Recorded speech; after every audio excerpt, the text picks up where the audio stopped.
Hello friends, నిన్న జరిగిన ఉత్కంఠ భరిత మ్యాచ్లో పంజాబ్ కింగ్స్ 11 గెలిచింది. అండ్ ఇక్కడ ఒక ప్రత్యేకత ఏంటంటే డెబ్యూటెంట్ అయిన కూపర్ కోహ్లీ ఎక్సలెంట్గా బ్యాటింగ్ చేశాడనమాట.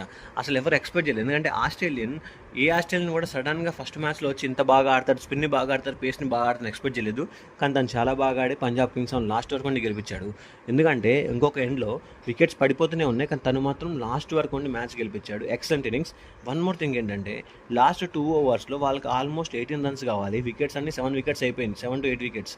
ఆ లాస్ట్ మూమెంట్లో బాట్లెట్ అండ్ కూపర్ కోహ్లీ ఇద్దరూ కలిసి చాలా బాగా ఆడారు అనమాట. మ్యాచ్ బాగా జరిగిందన్న మ్యాచ్. ఎవరైతే మిస్ అయ్యారో చాలా వరకు మిస్ అయినట్టే.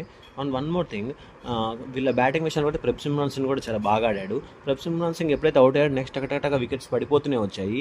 ప్రసిద్ధ కృష్ణ కూడా చాలా బౌలింగ్ చేశాడు. అప్పటి వరకు మ్యాచ్ వన్ సైడ్ ఆడుకున్న మ్యాచ్లో ప్రసిద్ధ కృష్ణ వచ్చి 3 వికెట్స్ తీయడం ద్వారా కొంచెం ఆసక్తి పెరిగిందనమాట. And coming to GT batting power play వరకు చాలా బాగా జరిగింది. ఇప్పుడు శుభ్మాన్ కానీ బట్లర్ అండ్ సాయి సుదర్శన్ బాగా ఆడారు.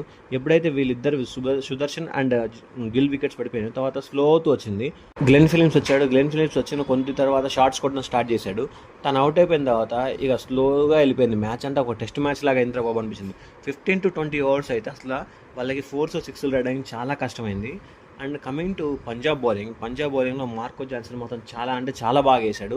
అండ్ యుజీ చహల్ కూడా చాలా బాగా వేశాడు. కీలకమైన వికెట్స్ తీయడం ద్వారా వాళ్ళని తక్కువ స్కోర్గా కట్టడి చేశారు. పంజాబ్ బ్యాటింగ్లో కూపర్ కోహ్లీ మొత్తం చాలా ఎక్సెప్షనల్గా ఆడాడు.